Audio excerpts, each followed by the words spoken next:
Let me talk about why Hispanics in the United States. And the first one, it has to do obviously with the growth of the ethnic group in the United States. You heard that 1 out of the 4 babies is Latino. 33% or more of the Hispanics, of the children right now at the elementary school, they are Latinos. We have Hispanics who are not getting a higher level of education, which is, in terms of marketing perspective, huge improvement in terms of the buying power. So we buy a lot, and because of the core values that we'll be discussing, we purchase, and we see that entertainment and socialization those are very important aspects of our lives. So we keep spending. So the purchase power and the level of education is going into the high. It is increasing. And there are some other trends. I have just one over here, which is the multiracial. And now we have more than ever a lot of millennials. We have a lot of Gen Z who are bicultural or biracial. We have a lot of Latinas marrying non-Hispanic whites or African Americans. So we have now the combination in this new subculture of those who identify themselves, which to this point, FYI, I don't know how the census is gonna measure that, but we have a lot of biracial, bi-ethnic babies being born in the United States. So this is the new media. This is the new Latinos in media. This is what is happening right now. You can check out, well, we're not watching TV, we're video streaming. And you can see Hulu, Amazon Prime, you can see Netflix that they are hiring and a lot of the talent for what is called the total market. It's not just ethnic specific TV shows. Those are for the total market. And you can see that the main characters, those performing main roles, will be from different ethnicity, a lot of them Hispanics. I like, this is a show also that the main characters is a Latino and is a Native American. And this is the first time that we see that in television. And I see that as a huge improvement in what it has to do with diversity in media and in general. This is just another new show, movie released by Netflix. So this is how we look. This is the new America. This is what is coming after the Gen Z. That's the Alpha. And I'm very excited to learn more about him. I have one at home. I have 2 Gen Z. I know a lot about him, but I'm even more excited about the Alpha. Those are the ones who cannot survive without their iPads. And these children, I mean, they do homework not with their moms. They're doing homework with Alexis or Siri's. Those are the tutors. And they can do a lot of things on their own just because of the technology, and they're not afraid to speak out, and they have a lot of friends from different cultures and ethnicities that they're very well educated. So this is gonna be the new American, and we just need to be aware of that and how they look. Now let me tell you about the history and how the Hispanic marketing industry was born. And it's not since, the 80s. It's not because in the 2010 census, they show a huge boom on the demographics. It has been slowly, and it has been developing for over more than 200 years. It was by the development of the first Spanish language newspaper. So everything before the industry, before Hispanic marketing, before Hispanic integrated marketing communication, we have Spanish language media. And the first medium was a newspaper. It was the Mississippi in New Orleans, and it was over 200 years ago, and it was obviously created for a social purpose. They wanted to educate the immigrants about how to get an ID, how to get a driver license, what were the new issues about job application, job opportunities, and obviously how to educate about the rights. And that was the Mississippi. After the Mississippi, it took more than 100 years, as you can see that, but then somebody had the idea, and that there was a lot of air, dead time, On radio, that was at the time when nobody was airing any shows between 4 and 6 a.m. And that was also happening on television.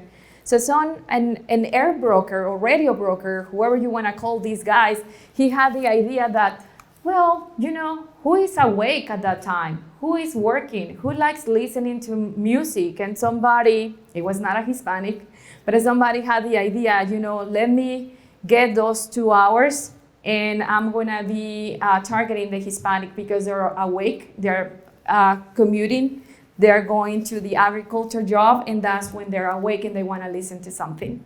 And then we had the first companies. Folgers Coffee, obviously, was the first to say, I want to pay. I'll pay for the show. And then they were airing, first it was music, and then we have show news, and then we have talk shows, and then it was growing and growing to the point that then it took a couple of years, but then we had our first Spanish language radio, and then our first Spanish language television, starting in San Antonio, Los Angeles. And then, we have radio, we have television. Who is doing the ads?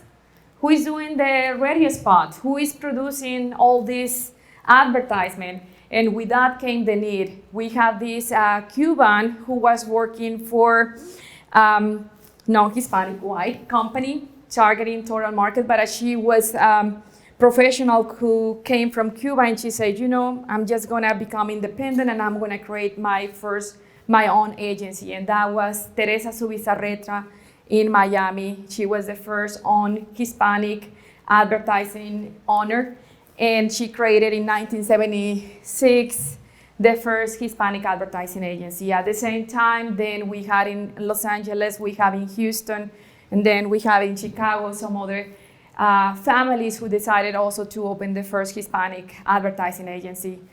Today, we have over 100 Hispanic advertising agencies who are just ethnic specific, but we have some other small boutique or within the globals that they are doing multicultural marketing communication. A lot of these new, for example, Subi, they are owned now by the global conglomerates, like always happens. But that was the beginning of the Hispanic advertising. And then after that, we have Dr. Felipe Corseni, who finished his Ph.D. in the 70s, but he was the first to start doing empirical research understanding Hispanic consumers in the United States.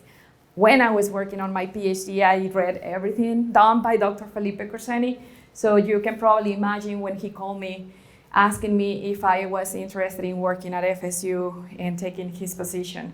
I felt honored and ran to FSU.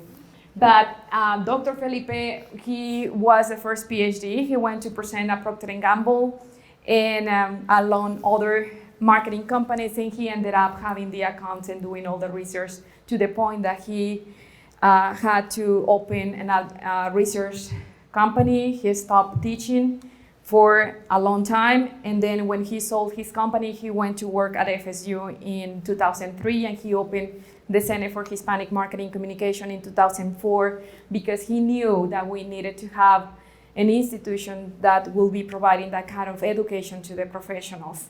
We have alumni, his alumni and now mine, working in most of these advertising agencies, so it's always an honor just to go and see them or having those field trips now with my current students because they really appreciate that we are doing groundbreaking research and opening doors in trying to understand something that nobody has been paying attention to. So with that growth, we had been facing a lot of opportunities, and there are a lot of opportunities. It's in terms of when it comes the question of using a standardized campaign, standardized products, or versus a semi-standardized, well, you name it. We can do a lot of research in terms of product. A very good example that comes to my mind right now is the NTNT.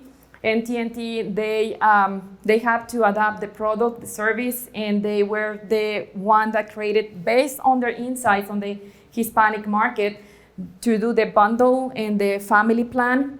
And then it became a huge success that now is open to the total market. But it was based on the insights from the Hispanic consumers.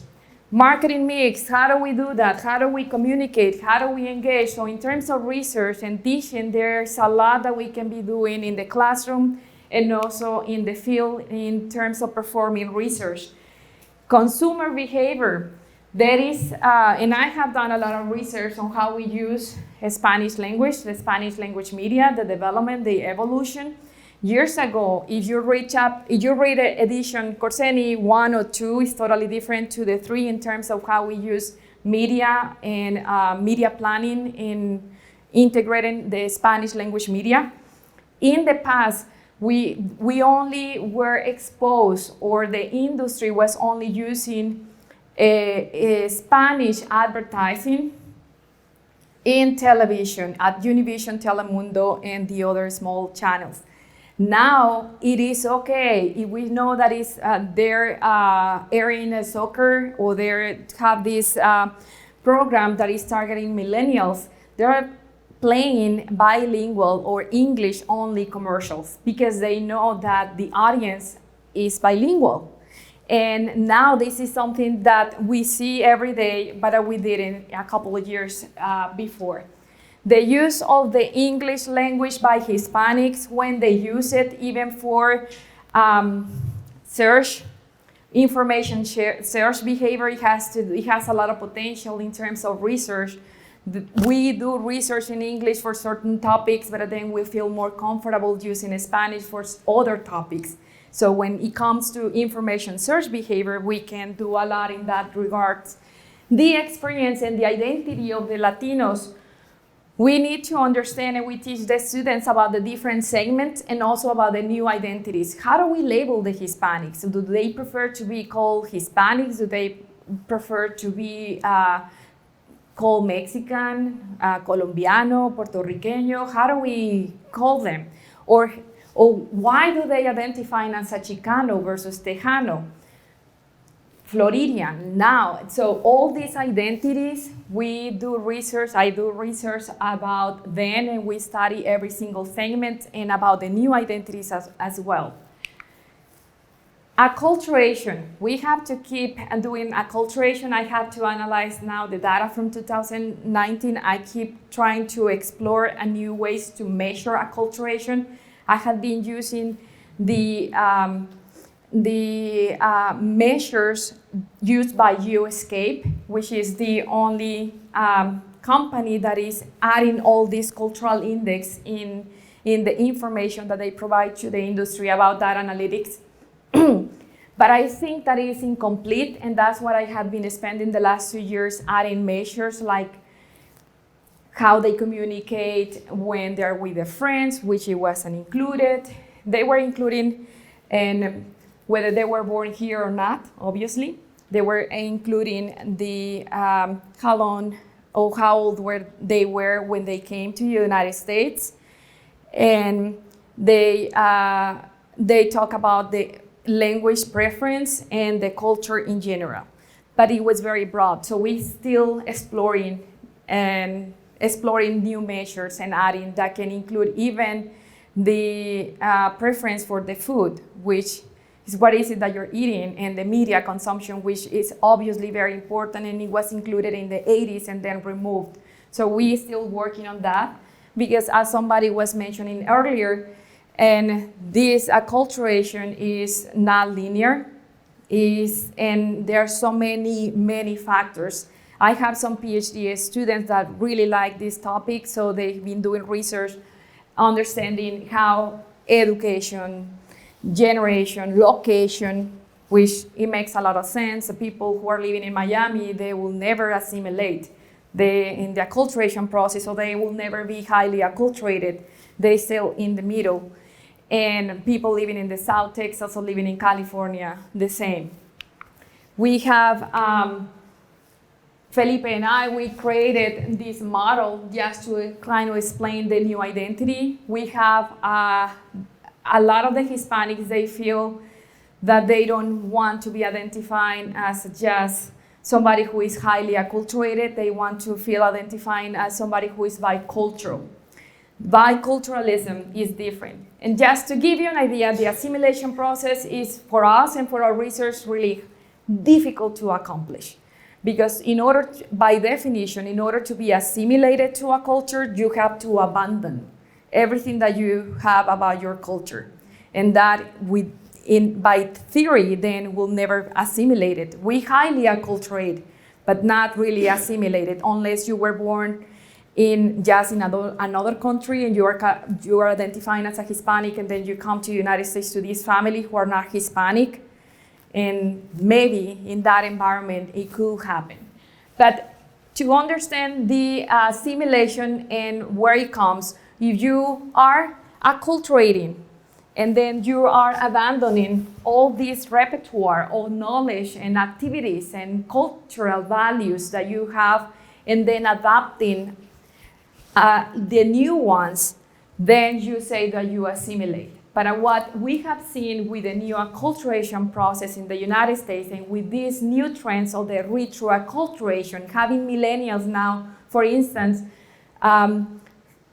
teaching their children to speak Spanish when they don't even speak Spanish, but because they didn't have the opportunity, this is what we see now as a phenomenon of the retro-acculturation. So this is what we see. We have this culture, and we don't stop celebrating the date of death. And we still celebrating that, but we're also celebrating Halloween, right? So we are just expanding our list of activities, our core values, and expanding. I used to like 3 dishes, now I like 10. So I used to do 3 activities, now I do 10. I'm not abandoning what I was taught as a child. I'm just doing more. So this is what we have seen with those who are bicultural, and you can have the same perception about somebody who is multicultural. We're just doing more, we're speaking more than one language, and then we see this because of the integration or overlapping or something that is happening in the practice of both activities, then we see that new identity on consumers. So this is what we have and how we're trying to understand acculturation and assimilation. But in the video, remember we say it's more than the numbers. What a lot of marketing and companies and advertising industries are using as insights, they're not really insights. They're only using data analytics. But it's more than the numbers. You really need to understand their core values. You really want to predict behavior, and you need to predict behavior and understand the antecedents to later go to the minimal details, what we call nuances. So here, this is according to Hofstede, and you're probably familiar, and that's very true. This is a metaphor, this is culture. What you only know about Hispanics is what you can see in the iceberg on the top. To really understand Hispanics, you have to go underneath and see culture as this onion that is always used by them, and see all the different expressions from what is very explicit and very obvious to the not obvious, which has to do with the cultural values. So with the cultural values, I've been using Schwartz, I've been using Hofstede, I've been using Holz as the main ones, among others, trying to see which one can help us to always predict behavior of the Hispanics. And those are the easiest and the most current one that we use to make propositions and hypotheses in our research, helping us to understand. High power distance. The high power distance of the Hispanics can explain why when you go to Miami, you will never see a Latina wearing no makeup. They dress up. It is very important because the way that you dress and what you are showing off, it indicates the social status that you have in the group. Power distance is important. The classes matters, and also the acceptance, which is something that other cultures do not understand. It is okay for somebody who knows that it's like the caste system for the Indians, so which is the group with the highest level of power distance. So this is just one example, and we see that a lot in the manifestations of on the expressions that we use in advertising. having somebody with a social class, aspiring to be somebody with a different social status, that those are going to be some of the elements that really matter. We have collectivism, and everybody say, oh yes, the Hispanics are highly collectivistic, they're very family oriented. So what? We need to more than that. We can do better. What does it mean? Does it mean that they don't go, why? To the movies by themselves? They don't go, not even grocery shopping sometimes. They are acculturated on that, but there are so many activities and things that they do as a group because of that, and that can help to understand a lot, not only on consumer behavior, but also on how they are going to react to the different stimuli that we use in the IMC program. Short-term orientation. The instant gratification is, in that regard, is similar to the non-Hispanics or the total market, but it's even more. And we can probably use the external locus of control theory to explain this. And the thinking that I do not control my destiny, that everything is controlled by the external factors. It has to do why everything I have to enjoy today, because I don't know if I'm going to wake up tomorrow. So that way of thinking that I don't control my actions, that can also explain what we can even in that measure go even more into the long-term orientation. And we have the uncertainty avoidance. It doesn't mean that we don't like technology. We like technology, but we want our influencers. We were talking about that in the morning, and we want our reference group to use it before, and then everybody's gonna follow. But we have a lower level of uncertainty avoidance than other groups. But we have a high level of indulgence. In general, the United States has rates really high on indulgence, but moms, oh my God, the Latina moms will give an award to their children for everything. It's a reward for everything. The reward system works really well. So the indulgence, which is the opposite with other ethnicities like other Asian groups, this indulgence level is high. I work so hard, I deserve a massage. So I don't care about saving money, I don't care about education. The indulgence is really high.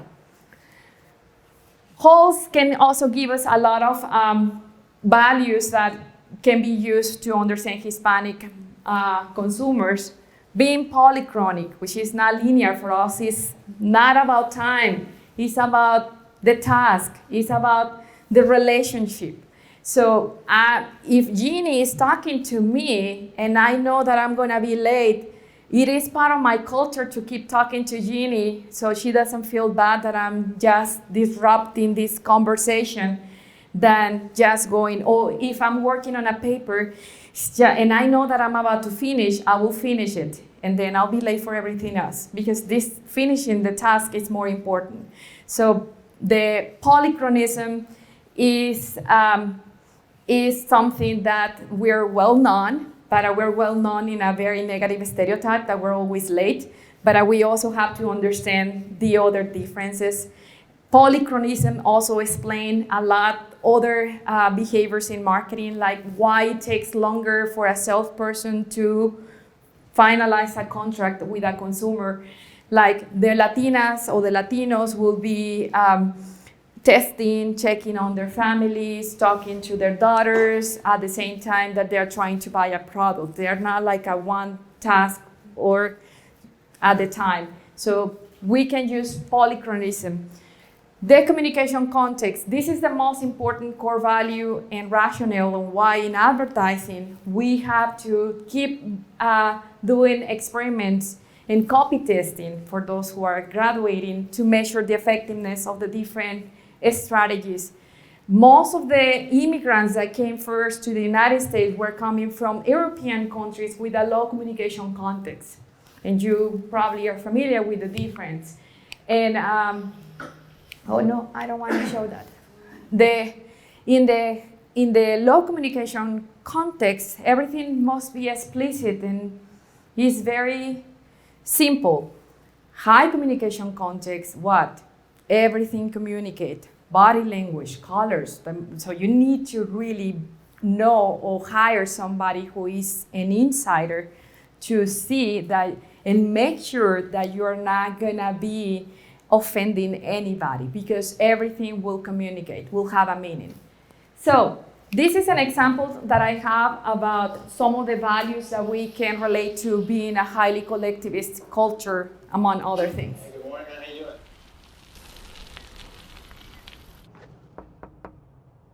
Hey, good morning, man. How you doing? Good, how are you? Good, good. I'm David. Gabriel.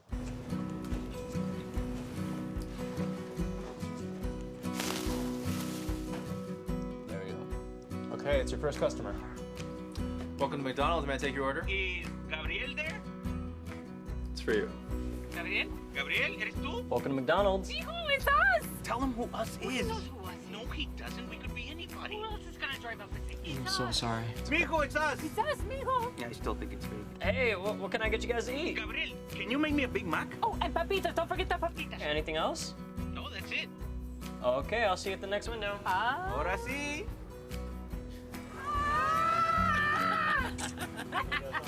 Thank you. How we doing, Bye. man? Bye, sir. It's okay. Mine took video. The Account Planner got an award for one of the best campaigns targeting Hispanic marketing. And can you see that are targeting Hispanic marketing not in Spanish language media? They're doing it in general ABC and NBC regular channels. It is amazing. You probably saw all the cues, the explicit and implicit is, and then the use of the language is bilingual. She says the papitas, and there are so many things that they were using that can really connect just with the segment, but being okay with the rest, with the total market, because in one way or the other, they can probably feel connected with the same kind of experience. So this is what we're seeing in what the industry is transforming nowadays, that if part of the total market, in the total market, this segment dominates, then I have to take care by looking and working with any specific agencies or professionals that can really understand that.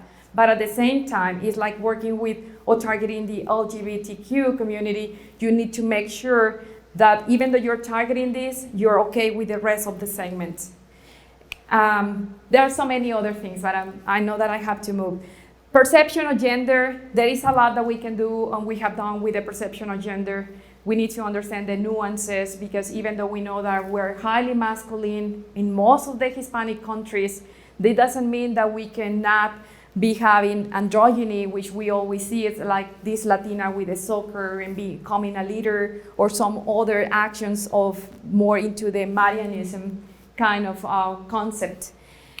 We have I have done research also understanding gender roles in voiceovers, commercials, using one model, feminine and masculine, and which one has a stronger effect. And just to give you a brief conclusion, males is still, when it's a neutral product. If you're selling a lipstick, of course, we want a female. But when it's a neutral product like an insurance, not a gender specific, it's a gender neutral product, insurance, a soft drink, then the male voiceover has a better impact on the effectiveness, attitudes toward the ad, attitudes toward the brand, and intention to purchase. This is just an example of the Exposito. I love this one. Hola, soy el recibo de tus comidas. Como no usaste el nuevo pan, regresé para quedarme en tus sartenes y contigo para siempre. Conmigo, no lo creo. Alguien cocinó sin pan. Los sprays de cocina baratos dejan residuos después de su uso. El nuevo pan deja un 99% menos, ayudándote a crear comidas saludables para tu familia. Si es bueno para tu sartén, es bueno para ti. Now, when we talk about the gender roles, we have to also understand the dynamics in the house by males and females. And I don't know if you have seen the same campaign for the total market. Have you seen it? It's only the female, and it's the female who didn't do the dish well. And the reason why is because she didn't use the spray. So they couldn't do it for the Hispanic market, just because they could be offended, or the females who participated in the pilot, in the copy testing, they felt offended because if they are a Hispanic woman, they must know their way around the kitchen. How come I'm not gonna be doing, or I'm not gonna know how to do the dishes? So they have to use, and they have to bring the male to make a humor appeal, and then trying to use the same positioning that they were using with the total market. So most of the rationale that can help us in the classroom to explain the students about the importance of understanding the core values and the elements and traditions and cues is just by going to the theory. These groups are more high communication context. Everything will communicate. So we need more information that we're used to, because if you keep using what you are, you're not gonna be decoding the message, or if they decode the message, is maybe wrong. So we're not gonna be producing the same attitudes and intentions and behaviors that we want. This is an example of backlash effect that Apple had when they created the emojis. The emojis were yellow, remember? They didn't have any color, and then everybody started complaining, the Hispanics, the African Americans, so they created then just the brown emoji and the black emoji, and then they felt that just by doing that, they were gonna be okay, appealing to these other segments, and then they felt offended also and say, well, that's nothing. But it took a back and forward for 2 years. Then in 2015, and it was in 2013 when the Apple decided to bring the different colors. But by 2015, then Subi Advertising, they released all the emojis for the Latinos, and they happen by different countries. And they're using these emojis with metaphors that if you don't really know the culture, they will not make any sense to you. But there are a lot of things that communicate with these icons and created just for this specific segment. Okay. Do you want to see what we have right now for the Hispanic market? Diversity. It is very important for the millennials. Sigo caminando, sigo riendo. Hago lo que quiera, muero en el intento. A nadie le importa lo que estoy haciendo. Lo único que importa es lo que está por dentro. Que no te preocupes si no te aprueban. Cuando te critiquen, tú solo di. Soy yo, soy yo. Así soy yo y yo. But this is who I am, and this is who I am, and this is who I am. That's all the sun. And believe it or not, that was shown not in the Spanish language media. They're using this jingle in Spanish in total market, because that's what reflects the community. And do you see the representation, the multi-diversity, but not only within the Hispanic? So you have women of different age groups, and representing, including the women with disabilities, women in the LGBTQ, or with different professions. So this is today, and we're already there. Also with the use of the artificial intelligence, which is great and something that we have to explore. Now we've been more effective on social media on how we connect with the ads and the messages and the visuals that we need to be using. So when the system captures that you're exploring size 8 or size 10, close to these sizes, those are the shapes of the models that you're going to be getting in your advertisement. And that is creating a huge difference on the effectiveness that the media has on consumers, which we used to criticize a lot before, remember, and how the media was creating a problem on self-esteem.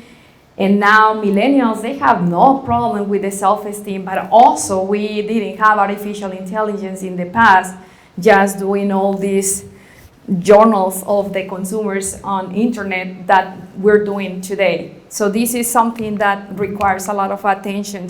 Theories that we have to and we can use to understand Hispanic consumers and why they react different to all the different IMC elements that we have and all the stimuli. Well, it can come with social identity, it can come from the cognitive motivational theories, modeling behavior, susceptibility to norms. We're highly susceptible. That's why we just react and do more than other cultures. And all the different core values that we have talked. Very quickly, I'm just gonna go over some of the projects and research. I partner, and this is something that I didn't mention before, but I partner with UScape for my data analytics portion, the center. And I also partnered with what is called, it's former research now, they call Dainara. So they help me with a national panel. So I try every year, but it doesn't happen always, but to do a national panel with a sample of 3,500 and to always, I have a longitudinal study on the use of media, on media consumption. And then every year I have different topics. Right now I'm exploring the FOMO, I'm exploring a lot of cause-related marketing, which I found that the Hispanics will, African Americans and Hispanics will react to cause-related marketing better than any other group. So they not only have the attitude, but they will go and purchase the product because they know that, FYI. But I'm checking on the media consumption. Those are just examples of projects that I have done, is checking always whether we react better to just using ethnic specific groups or a diversified groups. Right now, whites and Asians react to diversity better in general, because we can have a discussion by age groups, but African Americans and Hispanics, they test better on attitudes, intentions, and behavior when they see only ethnic specific models in the ad. And those are just examples of pictures used in the experiments.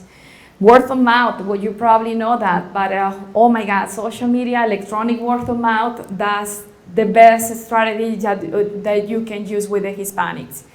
Because we're highly susceptible, because of the social identity theory, because we're highly susceptible to the norm, to the social norms, we really care. We go and see movies just because a lot of people say that they went to see that movie, and no matter what reviews they have, we don't care about reviews. And it's more about my social, my reference group. So this is huge. Body satisfaction. Latinas, we're the most dissatisfied women with our body. But then experiments on body satisfaction, the effect of media on body satisfaction. And that's what I'm telling you, that now we don't see the effect that we had in early research done on the impact of the media on body dissatisfaction, but it's probably because we're doing better on how we drive now the consumers to the right stimuli. I was talking to Ian from your apartment. I don't know if I said, did I say your name right? And I was mentioning about this study that I'm working with another group of Ph.D. students. We're looking into now using the cultural cues in a specific language for merchandising, for marketing. And it works. We just need empirical research, because Los Doyers, they're using it already. And the Heat, in Miami, they're also using it. So we are going to be testing that in a different, using icons from different languages, and measure that the impact. And it's taking a lot of time because we have to use all the NBA teams, and then we have to measure the current level of loyalty of the consumers, among other variables. We have done experiments on looking fear appeal, shocking advertising, how the different ethnic group and specific Hispanics react to all these different advertising appeals. I have a lot of PhD student, master student that they really like working on advertising appeal and measure the effectiveness, again, in terms of attitudes, perceptions, intentions to purchase. So, what we have seen in the industry lately, because of everything that we're doing and everything that they have seen in terms of the consumer research, is just that we can keep doing and taking into consideration the language. Always, you have to do your homework, and those who are in the industry, they cannot get away with that, and it's difficult. There is not really a secret. Is depending on the product, depends on the segment. There are so many variables that will influence on the decision making in terms of what language to use for your IMC pieces. Then just be aware that Hispanics, we are the leaders in social media and using mobile devices. I really love, and I have the example there of Elena. Elena, that was missing. I really appreciate Disney in 2016 came, that was missing. They didn't have a Latina princess. Now we have a Hispanic princess. And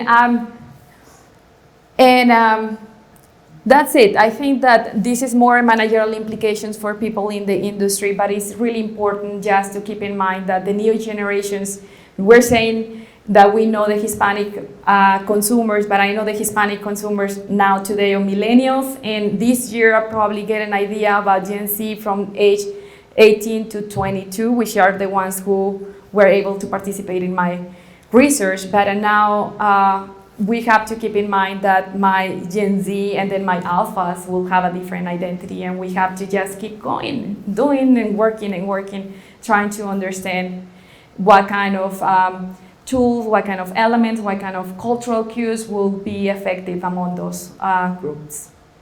Okay, now I'm open to questions, if I have any time.